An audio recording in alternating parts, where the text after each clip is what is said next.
दोस्तों, आज की हमारी यह कहानी पूर्ण रूप से धर्मशास्त्र पर आधारित है और गौ माता की कहानी है। इस कहानी में हम आपको गौ माता के हमारे जीवन में होने का महत्व बताएंगे। इसलिए दोस्तों, आप इस कहानी को पूरा अवश्य ही सुनें। दोस्तों, अगर आपने अभी तक मेरा चैनल सब्सक्राइब नहीं किया है तो प्लीज़ सब्सक्राइब अवश्य ही कर लें और मुझे सपोर्ट करें। आइए इस कहानी को सुनते हैं और जानते हैं कि गौ माता जी हमारे जीवन में विशेष महत्व क्यों रखती हैं। दोस्तों, आपने अपने आसपास समाज में घर घर पर गाय पालते हुए देखा होगा और कभी कभी गायें हमारे घर पर भी रोटी मांगने के लिए आती हैं। आइए दोस्तों, इस संबंध में भी थोड़ा जानते हैं। गाय की सेवा करने से और गाय को रोजाना रोटी खिलाने से हमें कैसे फल की प्राप्ति होती है और गाय के किस अंग को मात्र स्पर्श करने से हमारे शरीर के कौन से रोग नष्ट हो जाते हैं। जब गाय हमारे सामने होती है तो हमें गाय को नमस्कार करने मात्र से ही क्या फल मिलता है। गाय के साथ सब तरह से अच्छा व्यवहार करने से हमें किस तरह के फल प्राप्त होते हैं। दोस्तों, दरअसल गाय की सेवा करने से हमें कई तरह के अच्छे अच्छे फल अपने जीवन में प्राप्त होते हैं। आइए दोस्तों, गाय माता के संबंध में इस महान कहानी से हम जानते हैं। तो आइए दोस्तों, बिना देरी किए हुए हम गौ माता की इस कथा को सुनाते हैं। दोस्तों, एक बार देवर्षि नारद अचानक भगवान श्री कृष्ण से मिलने के लिए उनकी द्वारका नगरी में पधारे और भगवान श्री कृष्ण के पास आकर भगवान श्री कृष्ण को नारद जी प्रणाम करते हैं। देवर्षि नारद को देखकर भगवान श्री कृष्ण अति प्रसन्न हो जाते हैं और उनसे पूछने लगते हैं, हे देवर्षि, आपका हमारी इस द्वारका नगरी में बहुत बहुत स्वागत है। आपने आज किस वजह से द्वारका में आने का निर्णय लिया? देव ऋषि हर्षोल्लास के साथ कहते हैं, हे द्वारकाधीश, आप तो सब कुछ जानते हैं, फिर भी मुझसे यह पूछ रहे हैं, भला आपसे कोई बात क्या छुपी हुई है? आपके इस दास के मन में क्या प्रश्न है, आपको भली भांति पता है। भगवान श्री कृष्ण इस पर कहते हैं, हे देवर्षि, मैं तुम्हारी दुविधा को जानता हूँ और यह भी जानता हूँ कि आप संपूर्ण मनुष्य जाति के कल्याण के लिए ही आज यहाँ पर पधारे हैं। आप निसंकोच होकर मुझसे पूछें, आपके मन में जो भी प्रश्न हो। इस पर देवर्षि कहने लगते हैं, हे प्रभु, अगर आप चाहते हैं तो मेरे मन में उठा हुआ यह एक प्रश्न मैं आपसे पूछने की चेष्टा करता हूँ। प्रभु, आज मैं पृथ्वी लोक का भ्रमण कर रहा था तो मैंने एक बहुत ही ज़्यादा विचित्र दृश्य पृथ्वी पर देखा। कुछ दुष्ट प्रकृति के मनुष्य गाय माताओं को मार रहे थे, लेकिन प्रभु, वहीं दूसरी ओर कुछ अच्छे प्रकृति के मनुष्य गौ माताओं की पूजा भी कर रहे थे। तो हे प्रभु, मुझे ऐसे दृश्य देखकर बहुत व्यथा हुई। पृथ्वी लोक में मनुष्य अपने स्वार्थ के लिए निष्पाप बेजुबान पशुओं पर इतना अत्याचार क्यों करता है? हे प्रभु, मेरे मन में यह जानने की बहुत जिज्ञासा हो रही है कि जो मनुष्य गाय को खाना खिलाता है, उसका पेट भरता है, उसकी सेवा करता है, यही नहीं गाय की पूजा भी करता है, ऐसे मनुष्य को क्या फल मिलता है? और जो पापी गायों पर अत्याचार करता है, उसे कौन सा दंड मिलता है?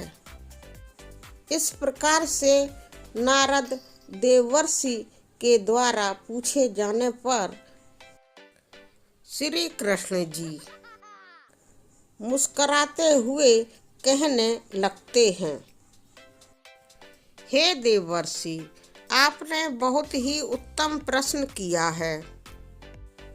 जो मनुष्य गायों को कष्ट देता है, उसे तो उसके बुरे कर्मों के लिए नरक में अवश्य ही घोर दंड मिलता है।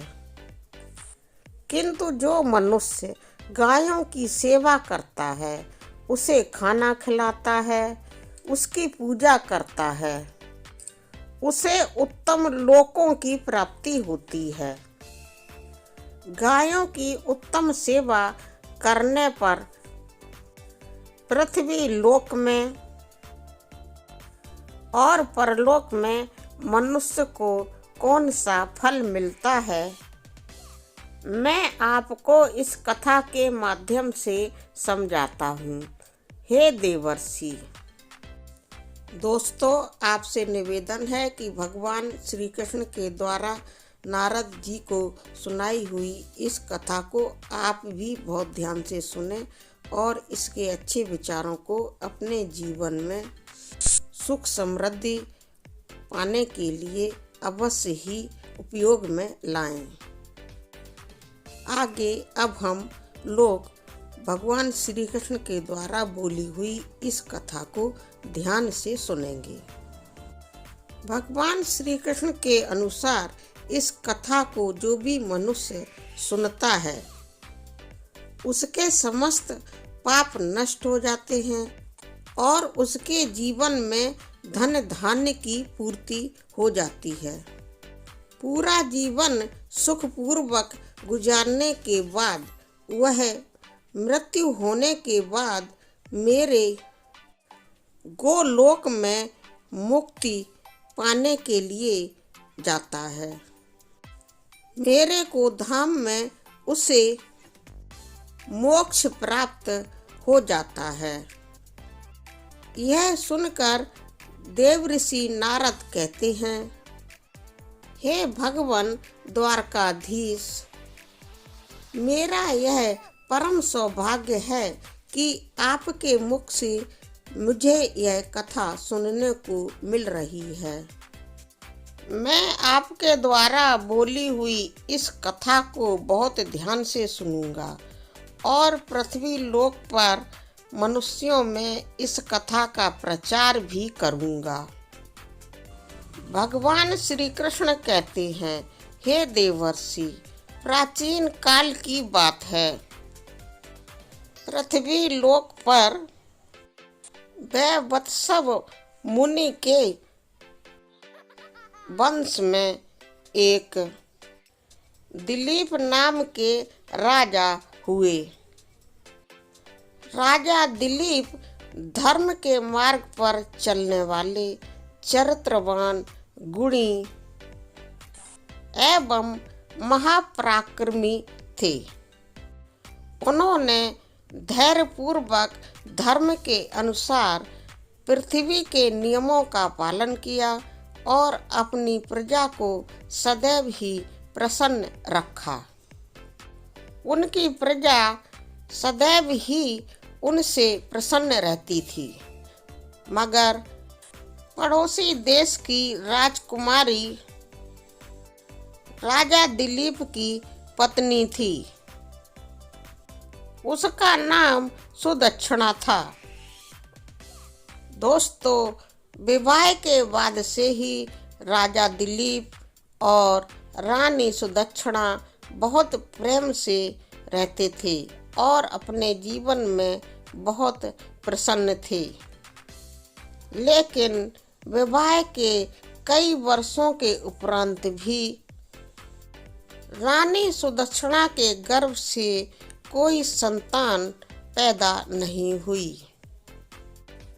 तब महाराजा दिलीप अक्सर यह सोचने लगे कि मैंने कोई पाप नहीं किया है।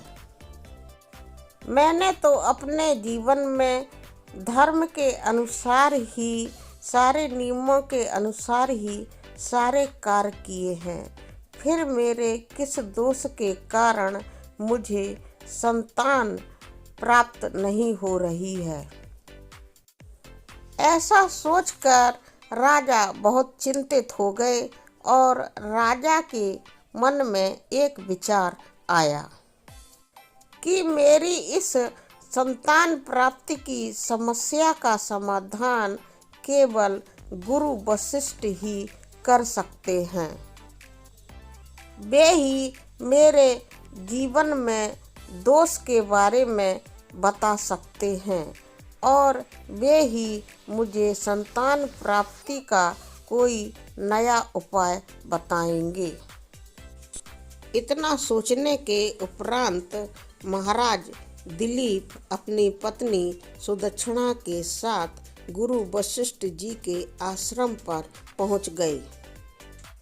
उस समय गुरु वशिष्ठ जी नित्य कर्म करने के बाद एवं भगवान का ध्यान आदि करने के बाद फुर्सत में अपनी पत्नी अरुंधति के साथ बगीचे में बैठे हुए थे।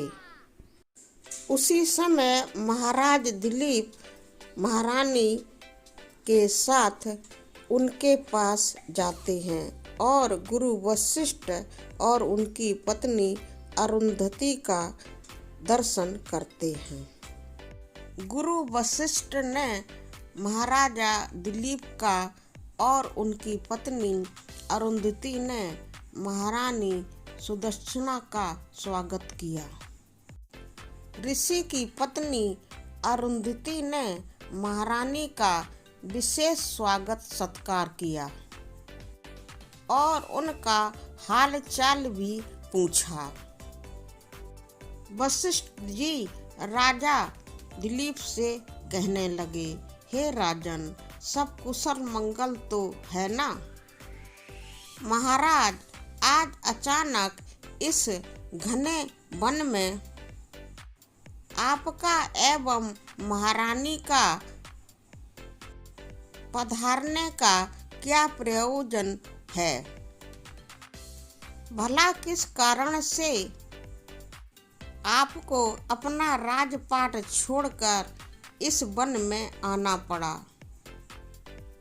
इक्ष्वाकु वंश के सभी राजा अपने पुत्र को उत्पन्न करके उन्हें भली भांति पाल पोस कर शिक्षा प्रदान करके अंत में उन्हें अपना राजपाट सौंपकर निश्चिंत होकर इस वन में तपस्या करने के लिए आते हैं।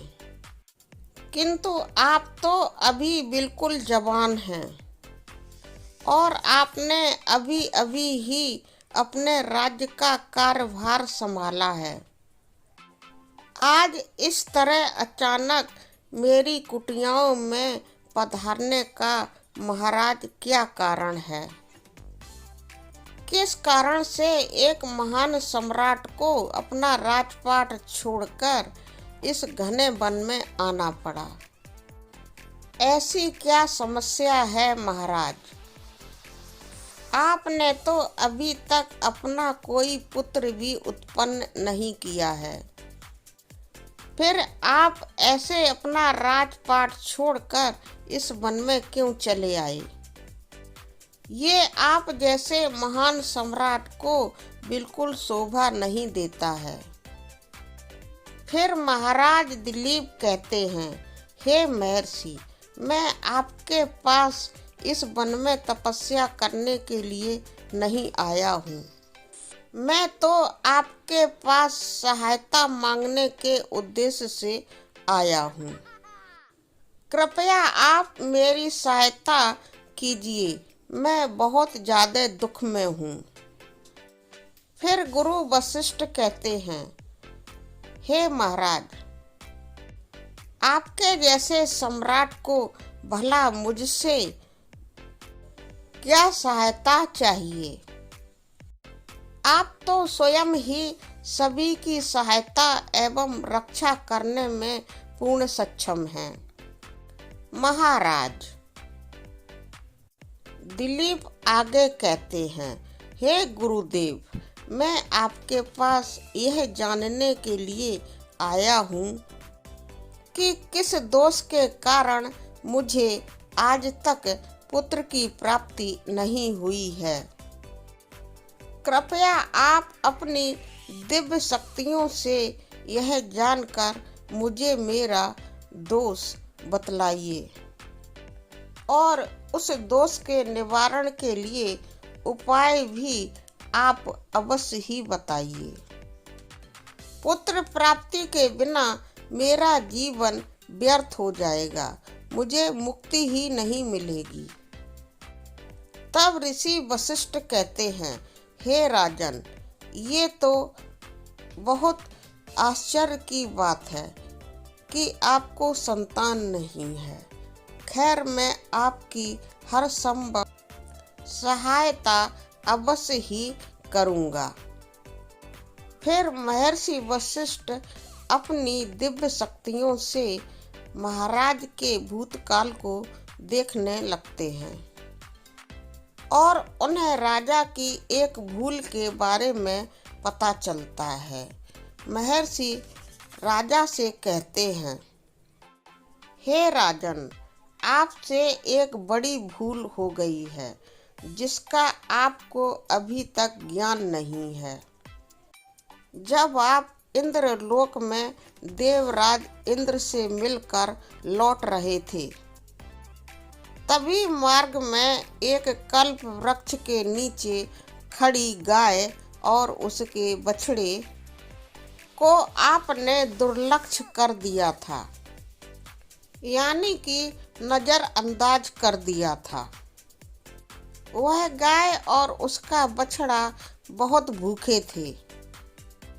आपने उस गाय की तरफ देखा ही नहीं। उस गाय ने आपसे सहायता भी मांगी, किंतु आप उस समय अपनी प्रसन्नता में खोए हुए थे। इस वजह से आपको उस गाय की पुकार भी सुनाई नहीं दी। आपकी ऐसी कृतज्ञता को देखकर वह गाय अत्यंत दुखी हुई और उस गाय ने आपको श्राप दे दिया। हे राजन, जो गाय को कष्ट में नहीं देखता और उसे भोजन नहीं कराता, उसकी सेवा नहीं करता, भूखी गाय को भोजन न कराने की वजह से उसे श्राप लगता है। अब देखिए, उस भूखी गाय को भोजन न देने की वजह से आपको संतान की प्राप्ति नहीं हुई है। इस प्रकार महर्षि वशिष्ठ ने राजा दिलीप को उनके दोष के बारे में बता दिया, जिसे सुनकर महाराज बहुत दुखी हुए और पश्चाताप करते हुए कहने लगे, हाय, ये मैंने क्या कर दिया, मुझ पर धिक्कार है। मेरे ही कारण उस गाय को एवं उसके बछड़े को भूख के कारण कष्ट सहना पड़ा। मुझे तो राजा बने रहने का भी अधिकार नहीं है। हे महर्षि, मुझे मेरी इस भूल को सुधारने का कोई उपाय बताइए। अब मैं अपनी इस भूल को सुधारना चाहता हूँ। आप इसे सुधारने का कोई उपाय जल्द ही बताएं, जिसे करके मैं इस घोर पाप से मुक्ति पा सकूं। मेरा अपराध क्षमा के योग्य नहीं है, किंतु फिर भी मैं पश्चाताप करना चाहता हूँ। फिर महर्षि कहने लगते हैं, हे राजन, आप दुखी न हो। आपके द्वारा किए गए इस पाप से मुक्ति का उपाय है। आप मेरे आश्रम में रहकर नंदिनी नाम की गाय की सेवा करो। यह उसी कामधेनु गाय की पुत्री है, जिसकी आपने सेवा नहीं की थी। महाराज, आप अपनी पत्नी के साथ मिलकर इस नंदिनी गाय की सेवा करो। यह आपको अवश्य ही पुत्र प्राप्ति का आशीर्वाद देगी। तभी वह नंदिनी गाय आश्रम में प्रवेश करती है। उस गाय को देखकर महर्षि बोले, हे राजन, देखिए, मात्र स्मरण करते ही सबका कल्याण करने वाली यह नंदिनी गाय स्वयं आश्रम में आई है। आप बहुत भाग्यशाली हैं। यह गाय निश्चित ही आपके दुख को दूर करेगी। आप वन में इस नंदिनी गाय के पीछे पीछे चलकर इसकी सेवा करो। जंगल में रहने वाले खूंखार पशुओं से इसकी रक्षा करो, और जब यह घूम फिर करके आश्रम में लौट आए तो रानी सुदक्षिणा इसकी सेवा करें। आपकी सेवा से प्रसन्न होकर निश्चित रूप से यह गाय आपको पुत्र प्रदान करेगी। फिर राजा रानी ने ऐसा ही करने का प्रण ले लिया। सुबह होते ही रानी ने सबसे पहले गाय की पूजा की। फिर राजा गाय को लेकर वन में उसे चराने के लिए गए। जब नंदिनी चलने लगती तो महाराज भी उसके साथ साथ उसके पीछे पीछे चलते, उसे हरी हरी घास चरवाते, और जब वह किसी वृक्ष के नीचे बैठकर आराम करती तो राजा भी उसके पास बैठकर आराम करते। महाराज उसके शरीर पर से मच्छर मक्खियों को अपने हाथ से भगाते और उसके शरीर पर हाथ फिराते, उसके कोमल मस्तक को अपनी उंगलियों से सहलाते। इस प्रकार से महाराज पूरे दिन गाय की सेवा में लगे रहे और शाम होने पर गाय को लेकर आश्रम में लौट आए। आश्रम में चलते हुए नंदिनी ने अपने खुरों से बहुत धूल उड़ाई। धूल महाराज के सारे शरीर पर छा गई, जिससे राजा के सारे पाप नष्ट हो गए। फिर महारानी ने आकर गाय की विधिवत तरीके से पूजा की और इस तरह उसका बहुत आदर सम्मान किया। नंदिनी के चरणों में अपना मस्तक झुकाया और बार बार उसकी प्रदक्षिणा करके, यानी कि नंदिनी की परिक्रमा करके, हाथ जोड़कर उसके सामने खड़ी हो गई। नंदिनी गाय ने रानी की ओर देखा, उनकी पूजा को स्वीकार कर लिया और उनके सारे शरीर पर अपनी अलौकिक दृष्टि डालकर रानी के द्वारा किए गए सारे कष्टों को दूर कर दिया, सारे पापों को मिटा दिया। गाय की दृष्टि पड़ते ही रानी पूर्ण रूप से पवित्र हो गई। राजा दिलीप और रानी को नंदिनी गाय की सेवा इस तरह से करते हुए 20 दिन गुजर गए। 21वें दिन जब महाराज गाय को चराने के लिए वन में ले गए तो नंदिनी चरते चरते हिमालय पर बहुत ऊपर चली गई और महाराज भी उसके पीछे पीछे चले गए। हिमालय पर ऊंचे स्थान पर खड़े होकर राजा हिमालय की खूबसूरती को निहार रहे थे। तभी एक शेर ने आकर उस नंदिनी गाय को दबोच लिया। राजा को शेर के आने की आहट ही सुनाई नहीं दी। शेर के चंगुल में बुरी तरह से फंसी हुई नंदिनी ने बहुत जोर से चीत्कार शोर मचाते हुए आवाज दी, हे महाराज मेरी रक्षा करो, हे महाराज मेरी रक्षा करो। जैसे ही नंदिनी के बुलाने की आवाज राजा तक पहुंची, राजा ने फौरन नंदिनी की तरफ देखा। नंदिनी एक खूंखार बलशाली शेर के खूंखार पंजों में फंसी हुई थी। राजा को यह देखकर नंदिनी पर बहुत दया आई।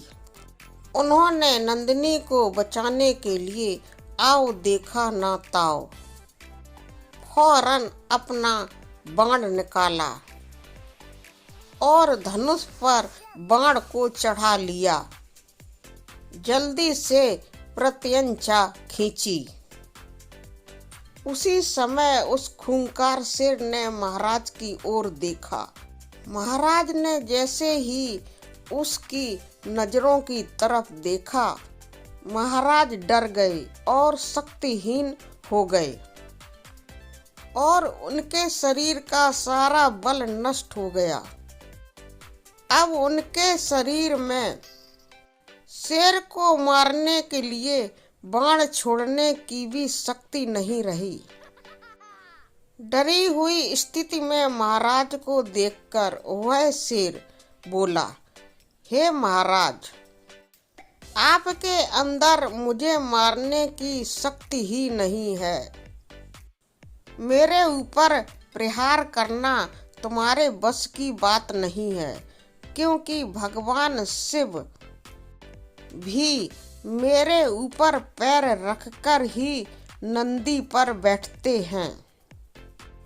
इसीलिए तुम मुझे मारने की, मेरे ऊपर प्रहार करने की कोशिश मत करो। इस गाय को विधाता ने आज मेरे ग्रास के रूप में नियुक्त किया है, इसलिए तुम इसमें बिल्कुल दखल मत दो। मैं जानता हूँ कि इक्ष्वाकु वंश में जन्म लेने वाले तुम राजा दिलीप हो। तुमने सूर्य वंश में भले ही जन्म लिया है, लेकिन इस हिमालय पर्वत पर तो महाशिव की लीला फैली हुई है। इसलिए तुम यहाँ से फौरन निकल जाओ। फिर राजा ने शेर से कहा कि हे वनराज, कृपया आप इस गाय को न माने। यह महर्षि वशिष्ठ की संपूर्ण मनोरथों को पूरा करने वाली कामधेनु गाय की पुत्री नंदिनी गाय है। इसे मारने से आपको पाप लगेगा। गुरुदेव ने मुझे इस नंदिनी गाय की रक्षा करने का आदेश दिया है और मैं इसकी सेवा बहुत ध्यान से करता हूँ। इस गाय का एक बछड़ा भी है जो आश्रम में इसकी राह देख रहा है। मैं इस गाय को तुम्हारे द्वारा मरने के लिए छोड़कर नहीं जा सकता हूँ। तुम महाशिव के सेवक हो, इसीलिए मेरे लिए तुम्हारे चंगुल से इस गाय को छुड़ाना बहुत मुश्किल है। इसलिए हे मृगराज, आपसे मेरी विनती है कि आप इस नंदिनी गाय को जीवन दान दें और इस गाय के बदले में मैं अपना पूरा शरीर आपको समर्पित करता हूँ, जिससे आपकी भूख शांत हो जाएगी और इस गाय की रक्षा भी हो जाएगी एवं मेरे वचन का पालन भी मेरे द्वारा हो जाएगा। साथ ही इस गौ की रक्षा के लिए मेरे द्वारा प्राण त्यागने से मेरी आत्मा को उत्तम गति प्राप्त होगी। इतना कहकर वह महाराज हाथ जोड़कर आंखें बंद करके उस सिंह के सामने बैठ गई। थोड़ी देर बाद उनके कानों में मीठा स्वर पड़ा, बेटा उठो जरा, मैं तुम्हारी सेवा से अति प्रसन्न हूँ। ये मीठे स्वर सुनकर राजा ने चारों तरफ देखा तो उन्हें वन में नंदिनी गौ माता दिखाई पड़ी और वह सिंह महाराज को उस सुनसान वन में कहीं पर भी दिखाई नहीं पड़ा। वह ओझल हो गया था। इतने में ही नंदिनी गाय महाराज के पास आकर कहने लगी, महाराज दिलीप, मैंने ही सिंह की छाया लेकर सिंह बनकर तुम्हारी परीक्षा ली है और मैं तुम्हारी सेवा से अति प्रसन्न हूँ। तुम मुझे बचाने के लिए अपने प्राण भी त्यागने को तैयार हो गए।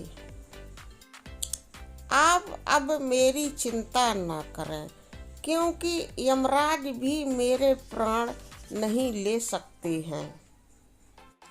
मैं तुमसे अति प्रसन्न हूँ, इसीलिए तुम मुझसे वरदान मांग लो। मैं तुम्हारी इच्छाओं को अवश्य ही पूर्ण करूँगी। महाराज दिलीप कहते हैं, हे गौ माता, मेरे मन में जो इच्छा है वह तो आप अवश्य ही जानते होंगे, इसलिए कृपया मुझे पुत्र प्राप्ति का वरदान दें।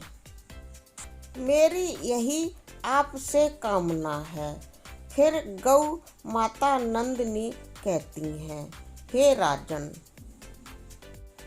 तुम पत्ते के दोने में मेरे पवित्र दूध का पान करो।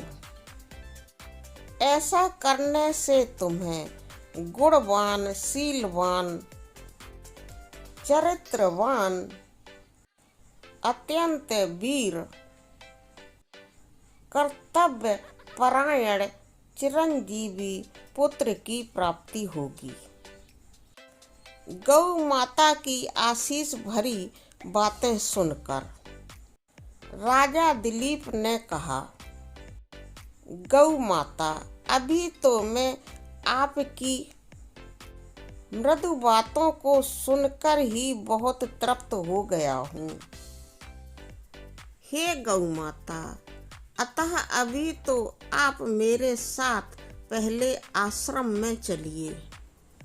वहाँ पर मैं आपकी पहले बहुत सेवा करना चाहता हूँ।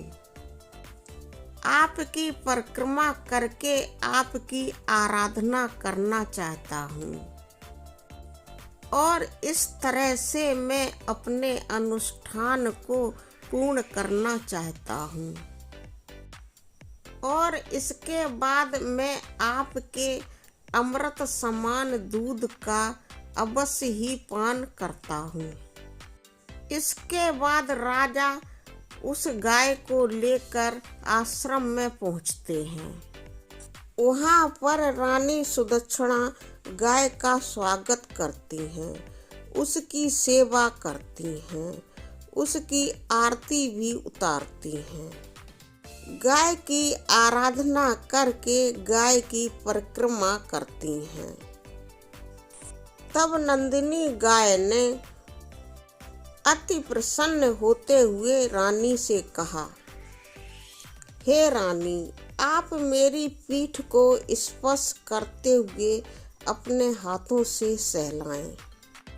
इससे आपको गुणवान बलवान चिरंजीवी पुत्र पैदा होगा।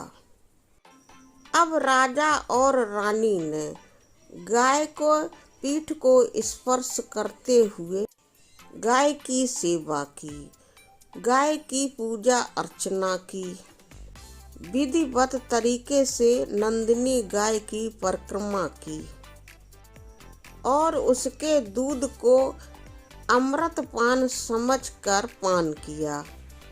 उन दोनों की प्रसन्नता को देखकर महर्षि वशिष्ठ कहने लगे, हे राजन, नंदिनी गाय आप दोनों से बहुत प्रसन्न है। इसकी कृपा से आप दोनों की मनोकामना अवश्य ही पूरी होगी। दोस्तों, जो भी मनुष्य गाय की सेवा करता है, उसे भोजन कराता है, उसकी प्रदक्षिणा करता है, उसकी परिक्रमा करता है, रक्षा करता है, पृथ्वी पर उस मनुष्य की कभी दुर्गति नहीं होती और मृत्यु के बाद वह भगवान श्री कृष्ण के गौलोक में जाता है, उनके दर्शन करता है और मोक्ष को प्राप्त करता है। दोस्तों, कहानी खत्म होती है। दोस्तों, हमारी इस कहानी से आप भी कुछ शिक्षा लें और अपने जीवन में गाय की सेवा और रक्षा करें। कहानी पसंद आने पर दोस्तों वीडियो को लाइक करें, शेयर करें, कमेंट करें और चैनल को सब्सक्राइब अवश्य ही करें। इस तरह से मुझे सपोर्ट अवश्य ही करें। इतना बड़ा वीडियो देखने के लिए आपको बहुत बहुत धन्यवाद।